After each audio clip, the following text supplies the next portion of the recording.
Silakan ketua kelas untuk pimpin doa. Siap, gerak. Siap, gerak. Lawan, kelas 5, masuk. Kelas 5, jumlah 22, masuk 21, tidak masuk 1. Laporan selesai.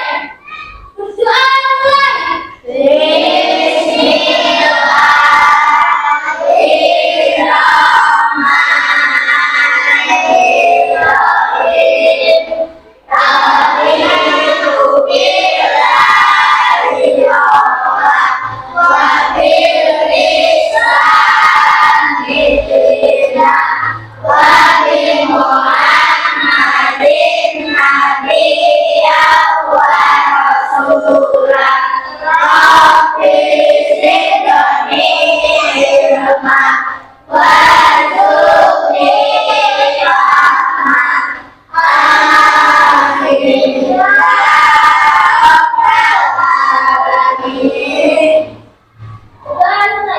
Beri salam.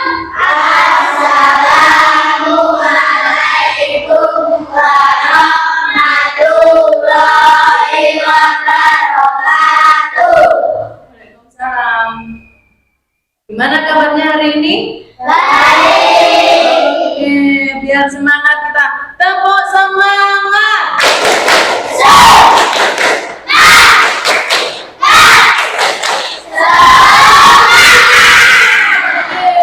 Sebelum pelajaran kita mulai, kita akan membuat kesepakatan kelas. Nah, di sini akan bagi nih. Nanti kalian menulis belajar di kelas ini kita akan buat seperti apa? Maunya kamu apa? Oke? Oke. Ditulis. Boleh nulis 1, boleh nulis 2, boleh nulis 4. Silakan. Itu ada.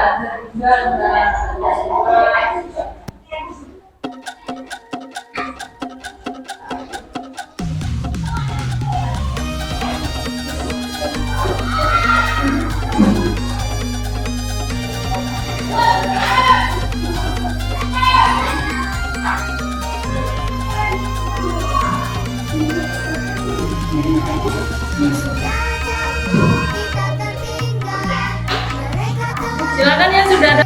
Tempel di sini. Sebentar. Sudah ada dapat? Oke.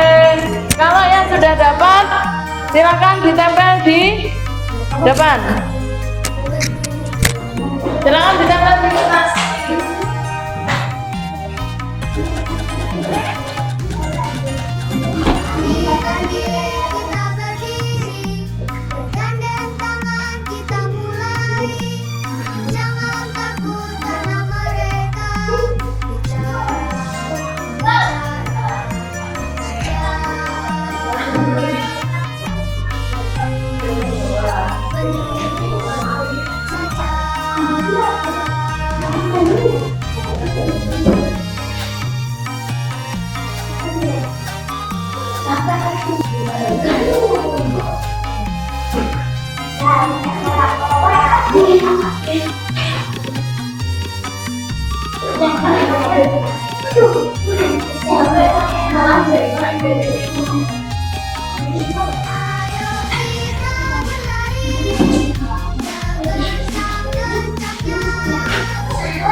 Silakan yang belum, Bima,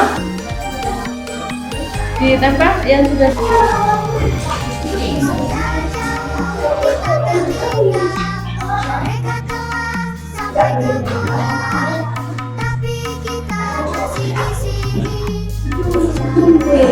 Sudah.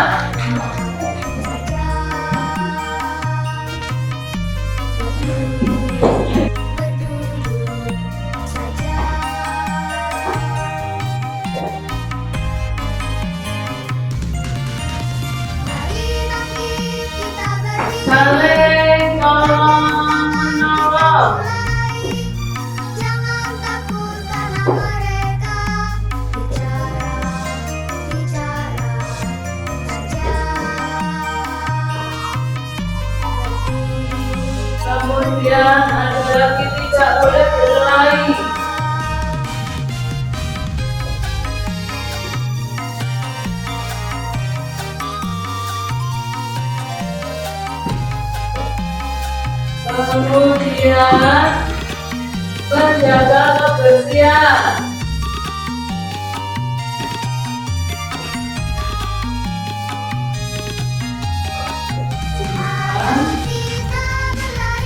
Kelas dan aman. Kemudian terpilih.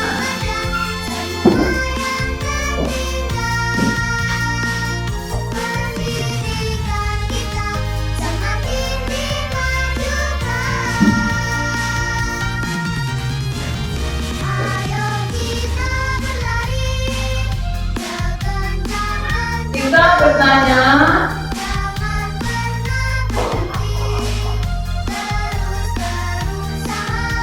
tunjuk jari.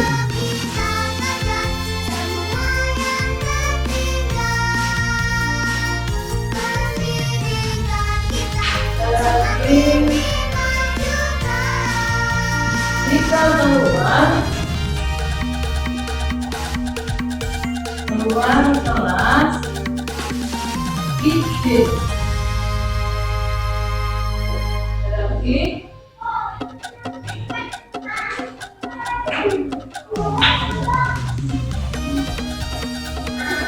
Bergotong royong.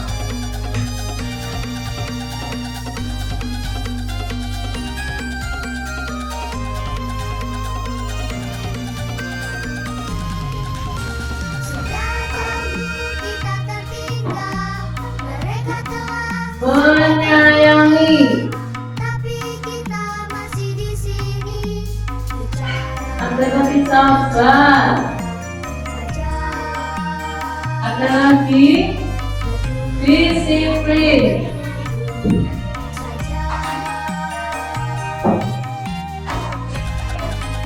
Oke, ada 12 kesempatan kelas kita. Juga dibaca. Nah, gimana?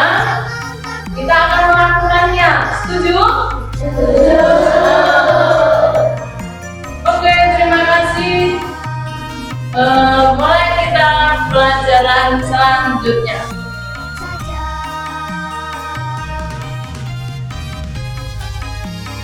Assalamualaikum warahmatullahi wabarakatuh. Perkenalkan, nama saya Trea Manggala Elzar, kelas 5 SD 6 Yosumulyo, dengan wali kelas Ibu Christine. Dengan kesepakatan kita bersama membuat saya menjadi mandiri, bertanggung jawab, dan disiplin. Maka saya ucapkan terima kasih kepada Ibu Christine. Cukup sekian, terima kasih. Wassalamualaikum warahmatullahi wabarakatuh. Warahmatullahi wabarakatuh. Perkenalkan, nama saya Agatha Selin Amelia. Saya dari kelas 5 SDN 6 Yosumulyo. Wali kelas kami yang bernama Ibu Christine. Awal tahun pembelajaran, kami bersama wali kelas membuat beberapa kesepakatan, antara lain 1. Datang tepat waktu. 2. Datang rapi, pulang harus rapi. 3. Saling menghargai. 4. Saling tolong menolong. 5. Tidak boleh berkelahi. 6. Menjaga kebersihan kelas dan halaman. 7. Tidak boleh membuli teman. 8. Jika bertanya tunjuk jari. 9. Jika keluar kelas izin. 10. Bergotong royong. 11. Menyayangi dan sabar. 12. Disiplin. Di mana kesepakatan tersebut bertujuan supaya kami semakin disiplin, bertanggung jawab, dan saling mengasihi.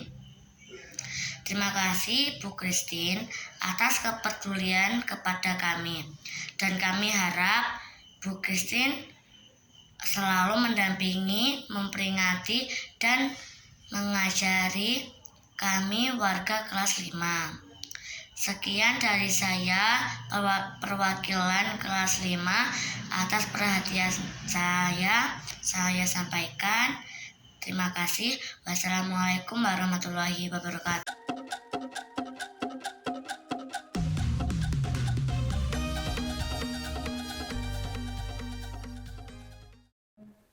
Assalamualaikum warahmatullahi warahmatullahi wabarakatuh. Waalaikumsalam warahmatullahi wabarakatuh. Terima kasih. Alhamdulillah kita bisa berkumpul di sini. Saya hari ini akan membuat aksi nyata dari tugas modul 1.4 tentang budaya positif.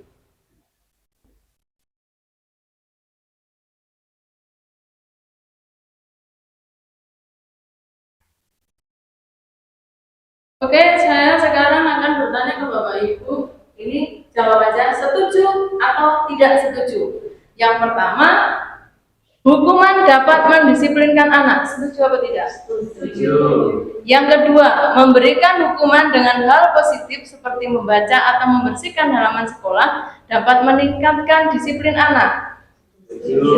Kemudian ketiga, memberi penghargaan dapat meningkatkan motivasi belajar anak. Setuju. Kira-kira saya tanya sekarang, mungkin hukuman dapat mendisiplinkan anak. Ada yang bilang tadi setuju, ada yang tidak. Ya, oke. Yang setuju, coba Pak Eko. Kenapa? Setuju. Setujunya karena dalam hal positif anak-anak bisa berpikir, oh iya ini saya kesalahannya di sini dan harus bertanggung jawab konsisten dengan apa yang telah disepakati di kelas. Oke, terima kasih. Lanjut. Nanti akan ketemu jawabannya, benar apa tidak. Disiplin positif dan nilai-nilai kebajikan universal. Oke, sekarang di depan Bapak Ibu ada kertas kecil. Bapak Ibu pikirkan, di situ ada dalam benak Bapak Ibu itu adalah barang berharga, sangat berharga. Nah, kemudian pegang kertas di situ dan diusahakan jangan dilepas. Nah, sekarang jika itu ada di teman kita atau apa berusaha mengambil ini, nah, mengambil ini dibayangkan, kira-kira diusahakan dilepas atau tidak? Tidak. Dirayu, dibujuk, disumpah, kemudian diberi, pokoknya berusaha lah ini dilepas, suruh lepas. Kira-kira mau tidak? Boleh tidak? Tidak. Kenapa? Coba Bu Elin. Karena apa yang sudah kita miliki harus kita jaga selalu. Ya. Mungkin Bu Ella? Karena itu sangat berharga, maka kita juga harus mengupayakan sedemikian rupa untuk menjaganya. Walaupun itu dijual? Iya. Iya. Oke. Kalau di pikiran saya, kalau itu adalah suatu keluarga kita tidak mungkin. Kalau saya berpikir, saya tidak akan pernah melepas keluarga saya yang sangat berharga. Bagaimanapun kondisinya, saya akan pegang teguh sampai kapanpun tidak akan saya buka. Nah, mungkin kita bersepakat ya, sama mungkin. Good. Oke, perubahan paradigma teori kontrol atau teori pilihan, ilusi kontrol. Mungkin dari tadi bisa kita membayangkannya ilusi guru mengontrol murid, ilusi bahwa kritik dan membuat orang merasa bersalah dapat menguatkan karakter, ilusi bahwa semua penguatan positif efektif dan bermanfaat, ilusi bahwa orang dewasa memiliki hak untuk memaksa. Ya, orang berubah itu tidak dari motivasi yang dari luar, ya, tetapi kita berubah itu dari diri kita sendiri, intrinsiknya kita. Ini yang harus tugas Bapak Ibu guru untuk merubah anak-anak bukan dari luarnya, tetapi dari dalam diri anak-anak. Oke, lanjut. Nah, siapa sesungguhnya yang memiliki kontrol? Kita mencoba mengubah orang agar berpandangan sama dengan kita. Teori kontrolnya, kita berusaha memahami pandangan orang lain tentang dunia. Kemudian perilaku buruk dilihat sebagai suatu kesalahan. Teori kontrolnya, semua perilaku memiliki tujuan. Pasti itu. Orang lain bisa mengontrol saya. Teori kontrolnya, Hanya Anda yang bisa mengontrol diri Anda. Itu yang tadi kita lakukan, bahwa kita yang harus mengontrol, bukan orang lain. Kemudian pemaksaan ada pada saat bujukan gagal. Teorinya, kolaborasi dan konsensus menciptakan pilihan-pilihan baru. Kemudian model berpikir menang atau kalah. Teori kontrolnya model berpikir menang-menang. Tidak boleh kita berpikir menang kalah, harus menang-menang gitu. Lanjut kita ke disiplin positif. Nah, dari teori kontrol tadi, teori pilihan dari Dr. William Glasser, itu Anda tidak bisa mengontrol orang lain, hanya Anda yang bisa mengontrol diri Anda. Itu makna disiplin belajar kontrol diri dengan menggali potensi kita agar tercapai tujuan mulia, yaitu sesuatu menjadi seseorang yang kita inginkan berdasarkan nilai-nilai yang kita hargai. Kemudian semua perilaku memiliki tujuan. Jadi teori motivasi, ya, untuk menghindari hukuman itu motivasi ekstrinsik dari luar. Untuk mendapatkan imbalan sama. Nah, kemudian untuk menghargai diri sendiri itu termasuk motivasi intrinsik dari dalam diri kita dan keyakinan kelas, nilai-nilai kebajikan universal. Kemudian yang selanjutnya model berpikir menang-menang tadi, kolaborasi dengan konsensus menciptakan pilihan-pilihan baru. Ada 5 posisi kontrol di sini. Yang pertama penghukum, pembuat rasa bersalah, yang ketiga teman, yang keempat pemantau, yang kelima manajer. Nah, ini ada yang namanya segitiga restitusi. Sini. Di situ yang pertama menstabilkan identitas, yang kedua validasi kebutuhan, yang ketiga menanyakan keyakinan. Kemudian realitas atau kebutuhan kita berbeda. Kita berusaha memahami pandangan orang lain tentang dunia. Setiap orang memiliki gambaran yang berbeda. Ini ada 5 kebutuhan dasar manusia. Semua orang mempunyai kebutuhan dasar manusia. Yang pertama bertahan hidup. Penguasaan, kasih sayang dan rasa diterima, kesenangan dan kebebasan. Kemudian, apakah makna disiplin? Disiplin berasal dari bahasa Latin disciplina yang artinya belajar. Makna asal dari kata ini berkonotasi dengan disiplin diri dari murid-murid Socrates dan Plato. Disiplin diri membuat orang menggali potensinya menuju sebuah tujuan, apa yang dihargai. Namun dalam budaya kita, makna kata disiplin telah berubah menjadi sesuatu yang dilakukan seseorang pada orang lain untuk mendapatkan kepatuhan. Betul kok enggak? Betul. Kecenderungan umum adalah menghubungkan kata disiplin dengan ketidaknyamanan, bukan dengan apa yang kita hargai atau pencapaian suatu tujuan mulia. Tuh. Lanjut, ada nilai-nilai kebajikan universal. Nilai-nilai kebajikan adalah sifat-sifat positif manusia yang merupakan tujuan mulia yang ingin dicapai setiap individu. Nilai-nilai tersebut bersifat universal dan lintas bahasa, suku bahasa, agama maupun latar belakang. Setiap perilaku atau perbuatan memiliki suatu tujuan. Ini dari Dr. William Glasser pada teori kontrol. Dengan mengaitkan nilai-nilai kebajikan yang diyakini seseorang, maka motivasi intrinsik akan terbangun, sehingga menggerakkan motivasi dari dalam untuk mencapai tujuan yang mulia yang diinginkan. Itu dari Diane Gosen. Kemudian nilai-nilai kebajikan yang ingin dicapai di setiap anak Indonesia itu kita kenal dengan profil pelajar Pancasila, yaitu beriman, bertakwa kepada Tuhan Yang Maha Esa dan berakhlak mulia, mandiri, bernalar kritis, berkebenekaan global, bergotong royong, kreatif. Teori motivasi, hukum dan penghargaan restitusi. Kita akan Tahu benar apa tidak tadi? Oke, teori motivasi perilaku manusia. Yang pertama, untuk menghindari ketidaknyamanan atau hukuman. Apa yang akan terjadi apabila saya tidak melakukannya? Ini adalah motivasi eksternal dari luar. Untuk mendapatkan imbalan dari orang lain. Institusi. Apa yang akan saya dapatkan apabila saya melakukannya? Termasuk adalah motivasi eksternal. Kemudian untuk menghargai diri sendiri.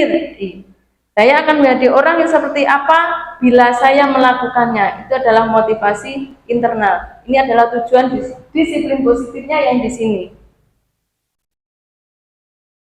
Merdeka, menurut Ki Hajar Dewantoro, merdeka itu artinya tidak hanya terlepas dari perintah, akan tetapi juga cakap buat memerintah diri sendiri.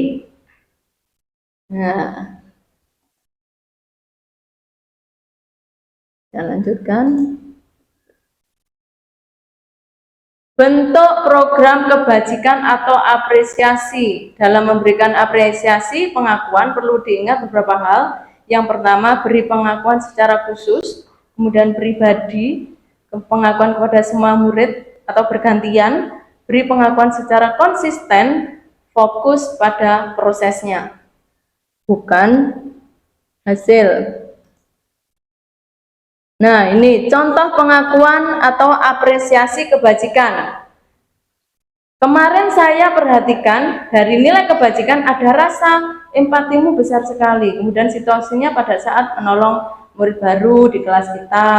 Nah, kemudian saya menghargai nilai kebajikannya, kepedulianmu. Kemudian pada situasinya pada saat kamu membantu teman-temanmu di tugas kelompok. Kemudian yang ketiga, pembuka. Terima kasih untuk, jadi nilai kebajikan adalah rasa tanggung jawabmu. Kemudian situasinya pada saat kamu memungut kertas-kertas yang berserakan di lantai.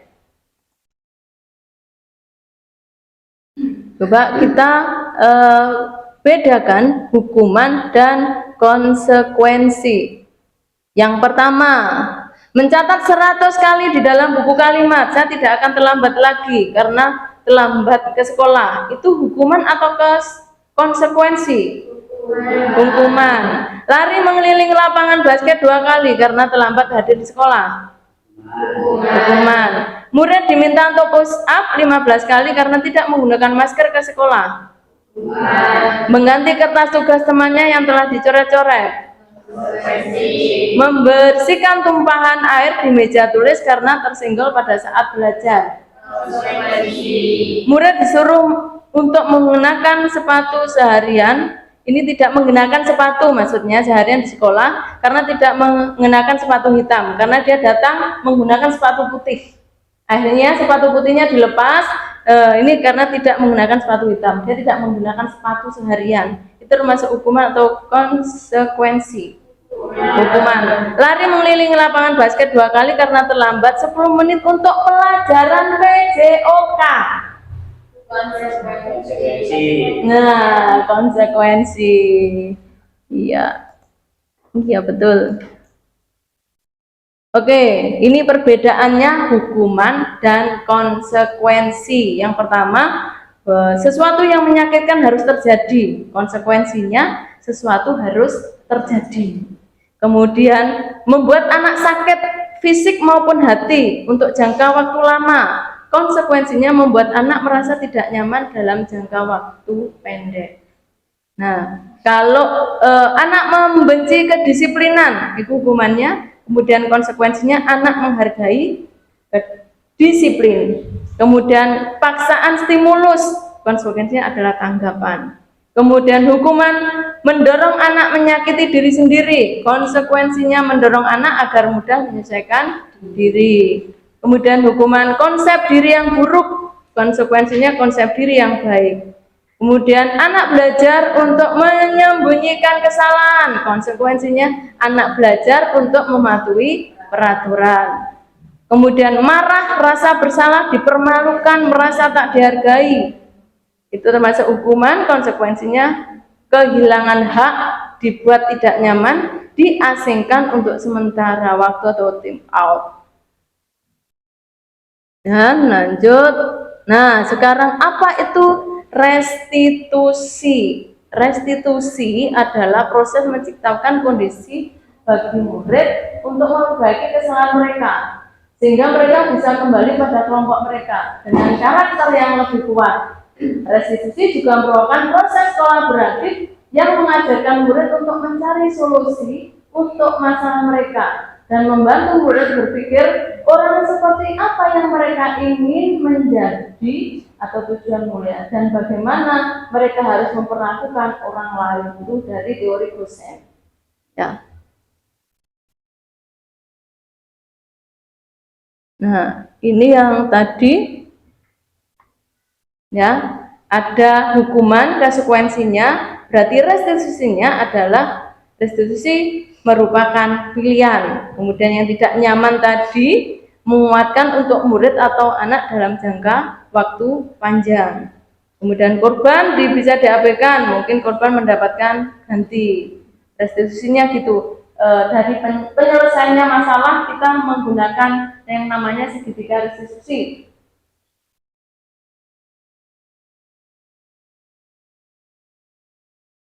Sembilan ciri-ciri restitusi. 1. Bukan untuk menebus kesalahan, namun untuk belajar dari kesalahan. Yang kedua, untuk memperbaiki hubungan. Yang ketiga, tawaran bukan paksaan. Yang keempat, restitusi menuntun untuk melihat ke dalam diri.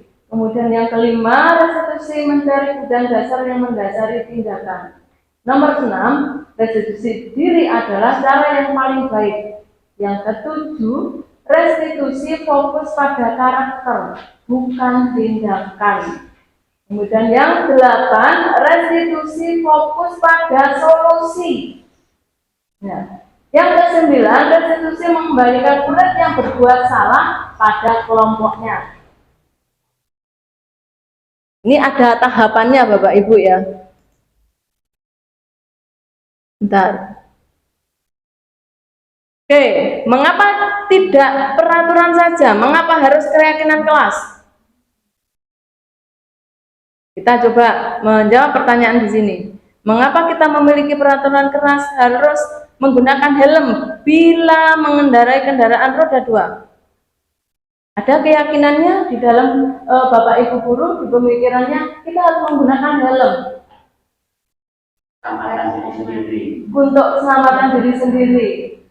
Untuk keamanan. Nah, kemudian yang kedua, mengapa kita memiliki peraturan 3M? Menggunakan masker, mencuci tangan, dan menjaga jarak 1,5 meter.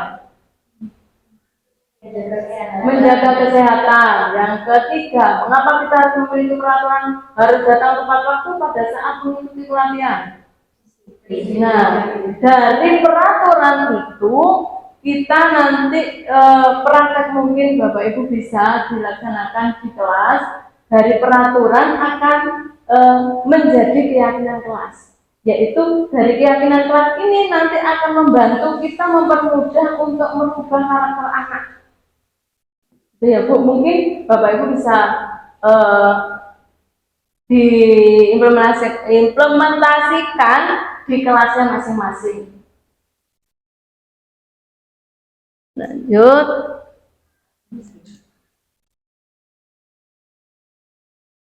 Nah, peraturan dan keyakinan kelas. Ini tadi kita ngomongin peraturan dan keyakinan kelas.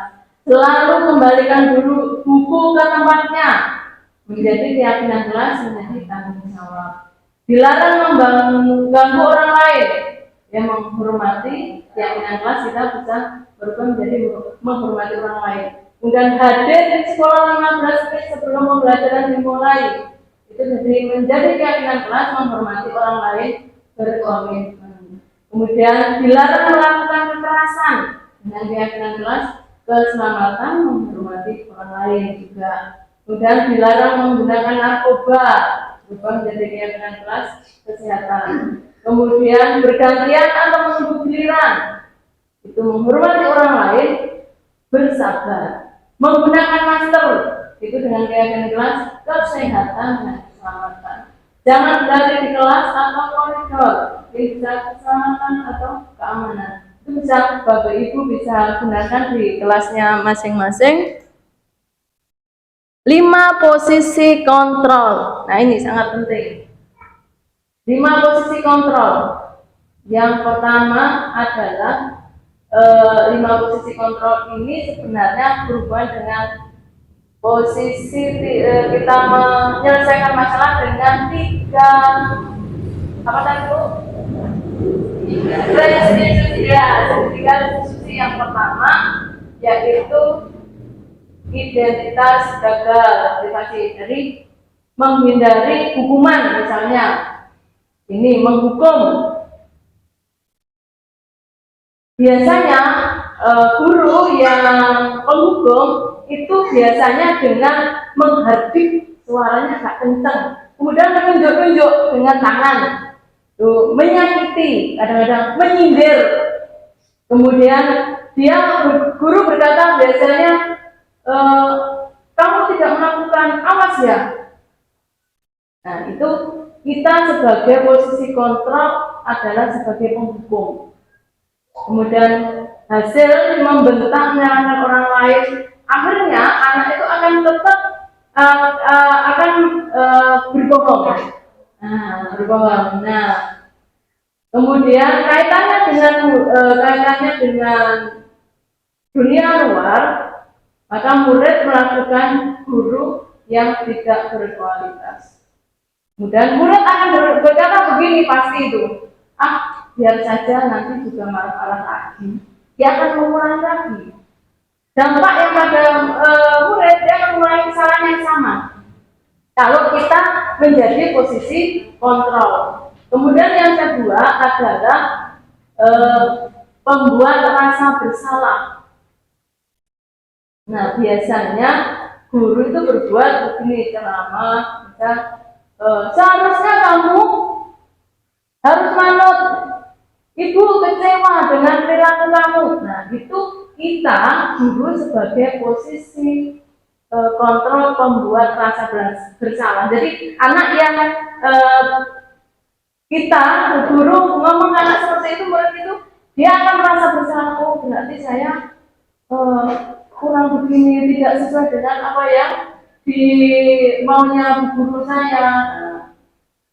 Kemudian pasti murid akan berkata, maafkan saya ya Bu, ternyata saya tidak sesuai dengan harapan ibu. Nah, itu posisi anak itu merasa bersalah. Nah, itu yang mungkin kadang-kadang kita tidak sadar bahwa selama ini kita belum paham kalau itu justru membuat anak itu merasa bersalah. Tuh. Kemudian itu identitas berhasil atau sukses, kontrol dari luar, sukses. Nah, jadi posisi kontrol menjadi teman, membuat alasan-alasan, misalnya sebagai teman. Misalnya saat kita ada di kelas, ada anak yang ramai, kita bilang, ayolah, misalnya bantulah Bu Guru. Nanti kalau kamu ramai, saya pasti akan dimarahin kepala sekolah. Tolonglah, itu kita posisi sebagai teman. Nah, tetapi efeknya ke murid, kalau kita tidak melakukan lagi sebagai posisi sebagai teman, pasti kan saya pikir tadi bapak dan ibu itu teman saya. Nah, dampaknya pada murid biasanya itu kadang-kadang dia hanya menurut pada orang yang sebagai teman tadi, dengan guru yang lain dia tidak akan menurut. Apalagi kalau dia dengan misalnya memberi hadiah, nah, kita posisinya sebagai teman, Bu, saya ngajak dia, tapi saya tidak dimarahin. Nah, itu kita posisinya kita sebagai guru, sebagai teman. Kemudian guru sebagai pemantau. Sebagai pemantau, kalau kita misalnya apa peraturannya, apa yang kita yakini, tidak mau, saya tidak mau memperbaiki masalah ini, misalnya. Kemudian mungkin guru menghukum dengan yang positif, misalnya maunya. Nah, ternyata berapa ke titik dampak pada muridnya itu kita juga belum pas ya gitu ya.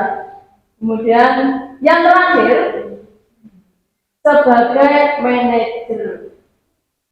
Nah, sebagai manajer, namanya manajer berarti kita hanya menuntun. Contoh misalnya, saya tanya ke Bapak Ibu guru, kalau misalnya ada anak-anak yang ramai, yang bertekad duluan, nah, apa yang Bapak Ibu lakukan?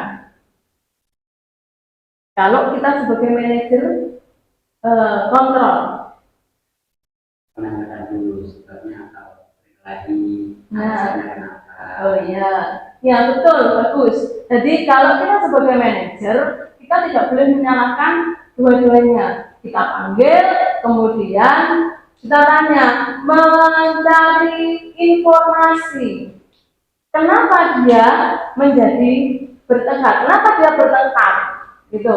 Jadi tidak boleh kita mengatakan kamu tiap mesti anak yang nangis nanti kamu. Nah itu kita posisinya kita membuat dia malah bersalah. Tapi posisi manajer adalah mengevaluasi dulu apa, kenapa dia. Nah setelah itu kita tanya dulu. Seandainya dia membuat salah, misalnya sih ini, apa yang harus kamu lakukan, apa yang harus kamu perbaiki dengan kesalahan kamu, apa yang kamu butuhkan, gitu kita harus tanya. Jadi kesepakatan keyakinan kelas itu penting. Kalau itu kita sudah membuat keyakinan kelas atau kesepakatan kelas, jangan coba kamu pikir keyakinan kamu melanggar keyakinan kelas yang nomor berapa. Nah, dari situ akan muncul anak-anak untuk memperbaiki dari dirinya sendiri, bukan dari kita. Kita hanya menuntun. Gitu. Lanjut.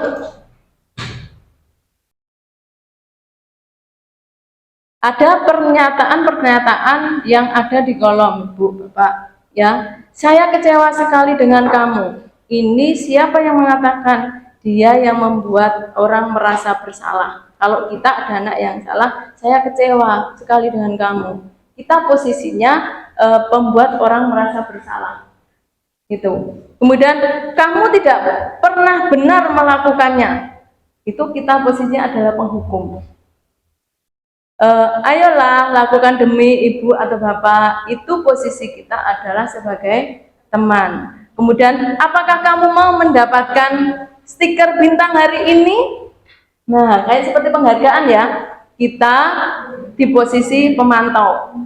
Kemudian bagaimana kamu bisa menyelesaikan masalah ini? Kita posisinya sebagai manajer. Kemudian kamu selalu yang paling terakhir. Nah, kalau kita mengatakan seperti itu, bahwa kita posisinya kita adalah sebagai penghukum. Nah, bisa membedakan ya, Bu ya. Oke. Nah, ini yang namanya segitiga restitusi. Nah, validasi kebutuhan yang pertama menanyakan, yang pertama itu menstabilkan identitas. Benar tadi kata Pak Eko, kalau ada anak yang bertengkar, kita menstabilkan identitas dulu. Yaitu mencari informasi data kenapa dia bisa seperti itu. Kemudian validasi kebutuhan. Validasi kebutuhan maksudnya begini, dia butuh apa agar bisa memperbaikinya. Nah, baru kita menanyakan keyakinan yang kita buat di kelas.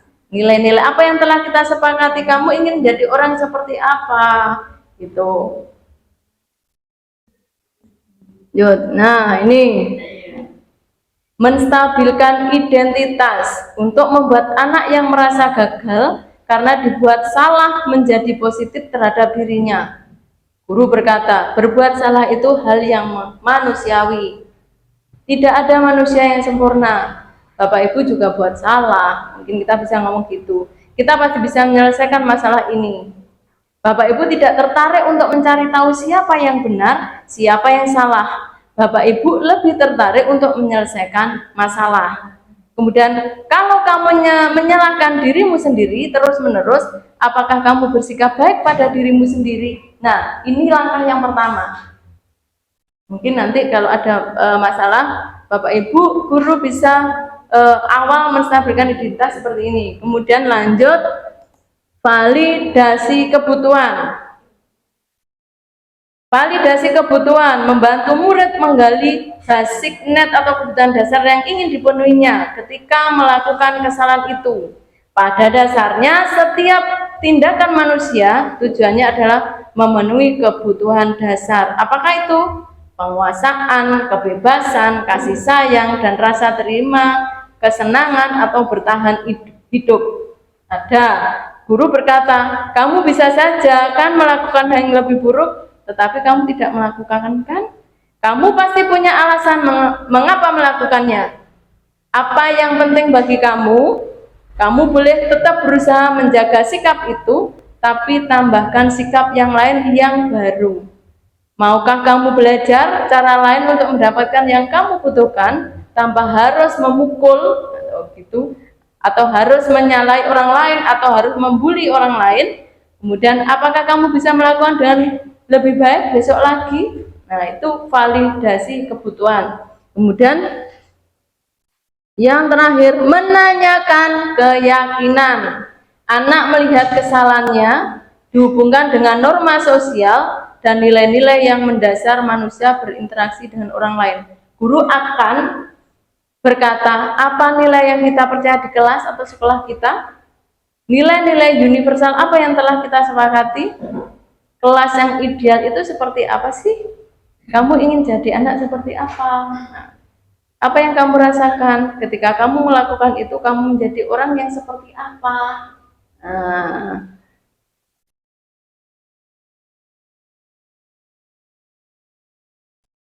Nah, terima kasih Bapak Ibu guru. Sekarang saya mau tanya, ya, apa yang Bapak Ibu peroleh dari ini tadi pemaparan saya? Mungkin yang ditangkap baru hanya sedikit. Cara mengatasi anak yang Bermasalah, iya, cara mengatasi anak yang bermasalah atau melakukan kesalahan itu ternyata ada yang namanya segitiga restitusi. Jadi dari menstabilkan identitas tadi sampai keyakinan. Ada lagi Bu? membedakan antara hukuman dan Ya betul, kita sudah bisa membedakan hukuman dan konsekuensi. Jadi jawaban yang pertama tadi, yang pertanyaan pertama, Bapak Ibu bisa menjawab, oh ternyata hukumannya konsekuensinya seperti apa. Terima kasih Bapak Ibu guru atas waktunya. Mungkin ada kata-kata yang tidak berkenan atau yang kurang jelas, saya minta maaf. Bisa meluangkan waktu bersama saya, dan assalamualaikum warahmatullahi wabarakatuh. Waalaikumsalam warahmatullahi wabarakatuh.